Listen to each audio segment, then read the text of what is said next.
오늘 히브리서 11장 23절 말씀이 되겠습니다. 우리 다 같이 한번 인사합니다. 옆 사람과 앞뒤 사람과. 옆 사람은 없는 것 같아. 앞뒤 사람은 있는 것 같아요. 우리 다 같이 한번 인사합니다. 오해도 뵈니까 참 좋습니다. 그랬으니 참 좋습니다. 다시 한번 인사합니다. 오전엔 어디 갔었어? 다시 한번 인사합니다. 자, 다시 한번 인사합니다. 점심 맛있게 드셨습니까? 네. 그 카레가 역시 맛있게 하셨네요. 감사합니다. 오늘 카레 어땠어요? 그렇죠. 역시 그 고꼬로가 코메테루까라 뭣도 오이시 됐어요. 어쩐지 향이 다르더라. 그러네요. 소데스까 권사님. 예, 감사합니다. 네. 다음 주에 또 점심이 뭐가 될까? 지금부터 벌써 기대가 됩니다. 우리가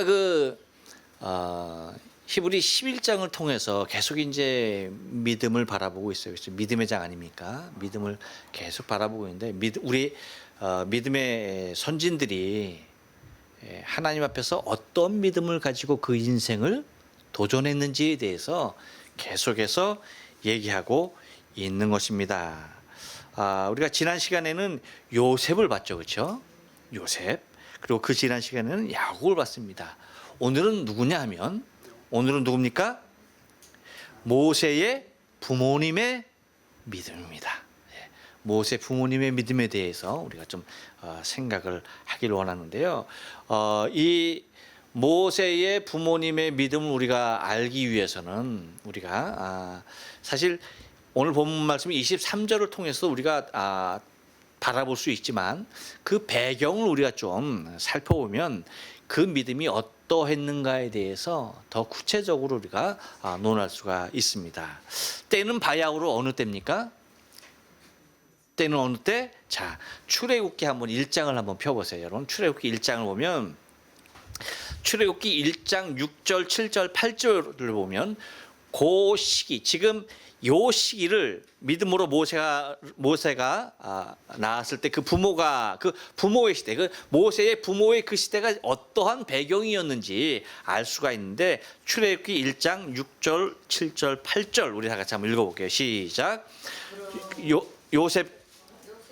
출애굽기 1장 6절. 네. 출애굽기 1장 6절, 7절, 8절. 요셉과 맞죠? 요셉까지 시작. 요셉과 그의 모든 형제와 그 시대 사람은 다 죽었고 이스라엘 자손은 생육이 중다하고 번식하고 창성하고 심히 강대하여 온 땅에 가득하게 되었더라. 요셉을 알지 못하는 새 왕이 일어나서 애굽을 다스리더니. 자, 요게 배경입니다. 요게 그 모세의 부모님들이 믿음이 없었다고 한다면 요 상황, 요 시대를 정말 이겨낼 수 없었던 모습이죠. 그러니까 여러분, 우리가 지난주에 그 요셉이 죽을 때만 하더라도 이스라엘 백성들은 애굽에서 어떠한 자였습니까? 그렇죠. 최고였죠. 최고의 권세와 부를 누리는, 그렇죠? 자유자로서 살던, 주권을 가지고 살던 사람이었어요. 오히려 뭐예요? 애굽의 보통 사람들을 다 손 아래 두고 살 수 있는 그러한 굉장한 힘과 권력이 있었던 때였습니다. 근데 시대가 바뀌었죠. 그래서 출애굽기 1장 6절에서 하는 말이 뭐예요? 요셉과 그 모든 형제와 그 시대 사람 뭐예요? 다 죽었다. 이제 시대가 다 흘러갔다는 얘기예요. 다 흘러갔고 8절에 보면 요셉을 알지 못하는 새 왕이 일어나서, 웬만하면 요셉에 대하여 기억을 할 텐데 시간이 너무나 많이 간 거죠. 그러니까 이제 요셉을 기억하는 이가 없는 겁니다. 요셉을 기억하는 이가 없는 거예요. 그러니까 그러한 이제 완전히 애굽 중심에, 그렇죠? 그리고 이스라엘 백성들은 다 노예로 전락시킨, 그래서 이제 이스라엘 백성들이 이러한 중노동에 시달리지 아니하면 안 되는 그러한 상황에 이르렀을 때를 얘기하는 겁니다. 자, 이러한 때 여러분 우리는 그렇게 생각해요. 뭐냐면 야, 이렇게 정말 옛날에 누렸던 그 모든 부귀와 영화가 다 사라지고 정말 아무것도 없이 오히려 이제 종노릇해야 하는, 이제 지배를 받아야 하는, 그들이 시키는 모든 것을 해야 하는 그러한 때에 여러분 절망적일 수밖에 없지 않습니까? 그렇죠? 우리가 그런 때를 우리가 상상하면서 야, 하나님의 은혜는 어디에 있을까? 여러분 그렇게 생각할 수가 있을 거예요. 그렇지만 우리가 기억해야 할 것은 그러한 때라 할지라도 하나님의 은혜는 옆 사람에게 축복해 줍니다. 항상 있습니다. 네. 하나님의 은혜는 항상 있었다는 거예요. 여러분 20절 말씀 봐요. 20절 출애굽기 1장 20절 말씀 다 같이 한번 읽어봅니다. 시작. 하나님이 그 산파들에게 은혜를 베푸시니라. 백성은 생육이 번성하고 심히 강대하였다라고 얘기해요. 하나님 은혜 베푸셨어요? 안 베푸셨어요? 베푸셨어요. 왕의 명령에 의해서 남자아이거든 무조건 다 죽여야 하는, 그렇죠? 그러한 시대임에도 불구하고 하나님이 은혜를 베푸셨어요. 은혜를. 그러니까 이 얘기는 뭐냐면 사실 우리의 생명이라는 건 하나님의 은혜가 아니면 살 수 있다 없다? 없다. 이걸 아주 대표적으로 얘기하는 거예요. 하나님의 은혜가 아니면 우리는 한순간도 살아갈 수 없는 존재인 것에 대하여서 말씀을 해 주고 있는 것을 바라보게 되는 것입니다. 그러면서 이제 이 모세가 낳게 되어지는 그 모습을 출애굽기 2장 1절부터 10절에서 이야기하고 있습니다. 한번 우리 한 장만 넘기면 되겠죠? 이미 넘어간 사람도 있을 거고 다 같이 한번 읽어봅니다. 2장 1절로 10절까지 한번 읽어봅니다. 시작.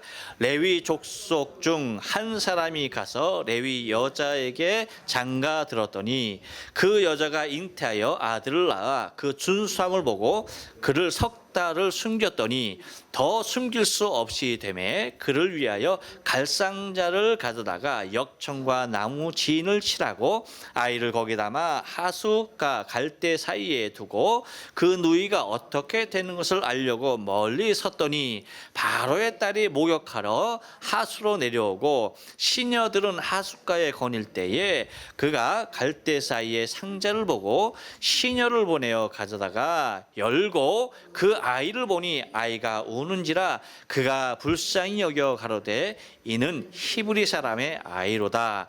그 누이가 바로의 딸에게 이르되 내가 가서 히브리 여인 중에서 유모를 불러다가 당신을 위하여 이 아이를 젖먹이게 하리이까. 바로의 딸이 그에게 이르되 가라. 그 소녀가 가서 아이의 어미를 불러오니 바로의 딸이 그에게 이르되 이 아이를 데려다가 나를 위하여 젖을 먹이라. 내가 그 싹을 주리라. 여인이 아이를 데려다가 젖을 먹이더니 그 아이가 자라매 바로의 딸에게로 데려가니 그의 아들이 되니라. 그가 그 이름을 모세라 하여 가로되 이는 내가 그를 물에서 건져내었음이라 하였더라. 할렐루야. 네. 자, 요게 이제 그 모세가 생명을 잃지 아니하고 바로의 딸의 공주까지 되어진, 공주까지 됐다. 아이고야. 왕자가 되어지는 그 배경을 얘기하고 있는 것입니다. 자, 여기에서 우리가 살펴볼 수 있는 믿음들이 있습니다. 그 믿음이, 첫째 믿음이 뭐냐? 여러분 한번 따라하세요. 믿음은 사람이 할 수 있는 최선의 것을 다하는 것입니다.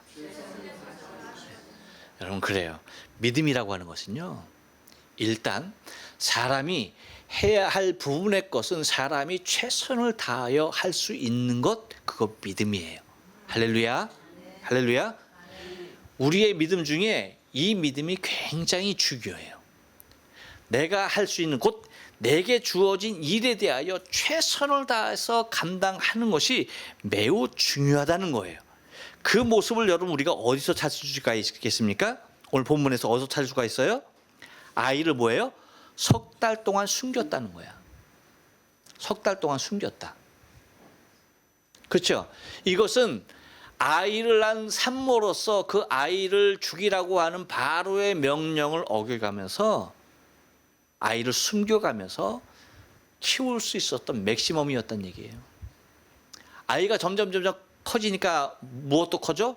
울음소리도 커지죠. 그러니까 더 이상 숨길 수가 있어요, 없어요? 없는 거죠. 그러니까 거기에서 부모로서 할 수 있었던 하나님을 바라보면서, 그렇죠? 하나님께서 이 아이를 반드시 살리실 줄로 믿고 내가 할 수 있는 최선이 뭐냐라고 할 때에 3개월을 열심히 숨겨서 잘 키운 거고, 그 이후에 뭡니까? 그냥 버려지는 게 아니죠. 갈상자를 만들어서 아주 구체적인 뭐까지도 세웠습니까? 시나리오를 다 짜놨어. 시나리오를 다 짜고 갈상자에 넣어서 떠내려 보내고, 그것이 어디에 가게 합니까? 네, 공주가 나와서 항상 있는 그곳으로 흘러가게 하고, 그 공주가 그것을 보고 열고 딱 보니까 뭐야? 뭐 히브리 아이인 걸 분명하게 아는 거죠. 뭐 딱 보면 알죠. 애굽 아이를 그렇게 버릴 일이 있어요, 없어요? 없는 거죠. 아, 히브리 아이구나. 그러니까 근데 하나님이 그 공주의 마음 가운데 무엇을 주는 거야? 불쌍히 보는 마음을 주시는 거예요. 불쌍히 여기는 마음을 주는 거죠. 그러니까 그 아이를 보자마자 또 어떻게 하는 겁니까? 이제 그 다음 게 일어나죠. 뭐예요? 그렇죠. 누이를 통해서 어떻게 합니까? 딱 들이대는 거죠. 딱 들이대는 거죠. 아이를 위하여서 젖을 먹일 유모를 데려올까요? 기가 막힌 거죠. 아주 그냥 딱딱딱딱 맞아서 모든 것을 계획해서 하고서, 그러니까 공주가 뭐라고 그래? 그래라. 그러면 내가 그 젖 싹을 주겠다. 근데 그 젖을 누구를 갖고 오는 거야? 그렇죠. 어머니를 데리고 오는 거예요. 이와 같이 여러분 완벽한 시나리오가 어디 있어요? 대단한 거죠. 무엇입니까? 사람이 할 수 있는 최선의 것을 다 하는 거예요. 그게 여러분 우리의 믿음이기도 해요. 그렇죠? 여러분 우리가 하나님 앞에 예배하는 것도 그래요. 무엇이 바탕이 된 거예요? 믿음이. 우리가 하는 헌신도 무엇이 바탕이 된 겁니까? 믿음이. 그러니까 내게 주어진 모든 것을 내가 할 수 있는 최상의 것을 다 하는 것, 그것이 우리의 믿음이라는 거예요. 그래서 그 믿음이 있으면 그 무엇도 다 가능하게 하더라는 거죠. 믿음이 있다 보니까 그들이 짠 모든 시나리오대로 됩니까, 안 됩니까? 되었어. 그러니까 자신들이 할 수 있는 최선의 것을 다 하는 그 모습은 하나님께서 그 믿음을 보시고 그대로 되게 하시는 하나님의 역사가 나타났던 거죠. 우리의 믿음도 그런 거예요. 왜? 우리가 할 수 있는 최대의 것을, 최선의 것을 다 할 때 하나님은 우리의 믿음을 보시고 그대로 이루어 주시는 놀라운 하나님인 것을 우리는 바라볼 수가 있다는 겁니다. 이것이 여러분 첫째, 우리의 믿음은 사람이 할 수 있는 최선의 것을 다 해야 한다는 것입니다. 두 번째, 한 번 더 따라서 합니다. 믿음은 하나님께서 하실 일들을 기대하는 것입니다. 할렐루야. 네. 내가 최선을 다해서 하지만 궁극적으로 기대하는 건 뭐예요? 하나님께서 하시는 일이죠. 내가 최선을 다하여서 노력하고 애쓰고는 있지만 그 위에 무엇이 있어야 하는 겁니까? 하나님이 하시는 일이 있어야 되는 거예요. 사람이 여러분 아무리 사람이 갈상자 만들 수 있어요, 없어요? 만들 수 있기 때문에 만든 거잖아요. 그렇죠? 하수로 보낼 수 있어서 보낸 거잖아요. 그런데 하나님이 그 가운데서 하나님이 하시는 일은 뭘까요? 공주의 마음을 움직이시는 거죠. 그건 사람이 할 수 있는 거예요? 아니죠. 그건 사람이 할 수 있는 게 아니에요. 하나님이 하시는 거예요. 그러니까 하나님께서 하실 일들을 뭐 하는 겁니까? 기대하는 거예요. 갈상자를 띄워서 보냈지만 공주가 보고 이거 히브리 아이네? 당장 왕께서 명령했으니까 뭐예요? 당장 죽여라 해도 어쩔 수 없는 거 아니야. 그렇죠? 뭐 어떻게 힘을 쓸 수가 없는 거예요. 법령이니까 왕은 곧 왕의 말은 곧 법이니까 그렇게 될 수밖에 없는 거예요. 그런데 그 갈상자를 만들고 그것을 띄우면서 모든 시나리오를 다 최선을 다해서 준비하면서 무엇을 기대했던 거예요? 하나님께서 하실 일들을 기대한 거예요. 하나님께서 하실 일들을. 이게 믿음의 가장 아름다운 모습이에요. 그러니까 믿음은 누구를 기대하게 한다? 하나님을 기대하게 한다. 이게 여러분 우리의 믿음의 가장 큰 힘이에요. 우리의 믿음은 하나님을 기대케 한다. 하나님을 의지하는 거예요. 하나님을 바라보면서 그분이 하실 놀라운 일들을 뭐 하는 겁니까? 믿음으로 바라보는 거예요. 내가 할 수 없는 영역의 것들은 하나님이 반드시 당신의 힘과 능력으로 이루실 것이라고 하는 그 확신이 있는 것이죠. 그러니까 하나님께서 하실 일들을 담대하게 기대하는 거죠. 이게 믿음의 모습이에요. 그러니까 첫째는 뭐였어요? 내가 할 수 있는 것들 최선을 다해서 하는 거고, 두 번째는 뭡니까? 하나님께서 하실 일들에 대해서 기대하는 겁니다. 이게 믿음의 모습이에요. 또 하나, 믿음은요, 한 번 더 따라서 합니다. 하나님을 두려워하는 것입니다. 그래요, 여러분. 믿음이라고 하는 것은 하나님을 두려워하는 거예요. 사람을 두려워하는 게 아닙니다. 생명의 주관자가 바로가 아닌 누구라는 거예요, 이건? 하나님이라는 거야. 그래서 바로를 두려워하는 것이 아니라 누구를 두려워하는 거예요? 하나님을 두려워하는 것입니다. 그래서 오늘 그 본문에 보면 뭐라고 얘기합니까? 석 달을 숨겼는데 임금의 명령을 무서워 아니하였다. 무엇을 무서워한 거예요? 무엇을? 하나님을 무서워하는 거지. 임금의 명령 따위가 나의 생명을, 나를 무너뜨릴 수 없다는 겁니다. 그러니까 하나님을 두려워하는 것이 우리의 믿음의 모습이에요. 여러분, 코로나 무섭죠? 대답하기가 참 곤란해. 무섭긴 한데 이 시점에서 무섭다고 얘기하면 안 될 것 같은 그런 분위기고. 여러분, 코로나가 무서워요? 미안해, 여러분 곤란케 해서 미안해. 난 이런 걸 굉장히 즐기는 것 같아. 사실 코로나가 두려운 게 아니라 누가 두려운 겁니까? 하나님이 두려운 거죠. 그렇습니다. 코로나가 두려운 건 여러분 믿음 아니에요. 아셨어요? 하나님이 두려운 것이 믿음이죠. 그래서 세상 사람은 코로나를 외칠 때 우리는 누구를 외쳐야 한다? 그렇죠. 하나님을 외쳐야 하는 거예요. 코로나가 나의 생명을 어쩌는 것이 아니라 누가? 내 생명의 주관자는 누구예요? 하나님. 다시 말하면 내 생명의 주관자는 바로가 아니라는 거예요. 코로나가 아니라는 거예요. 누가 주인이다? 하나님. 그러니까 나의 생명의 주인 대신 그분을 두려워하는 것이 진정한 믿음이라는 거예요. 그러니까 오늘 모세의 부모님의 믿음이 어떤 믿음이었는지, 그렇죠?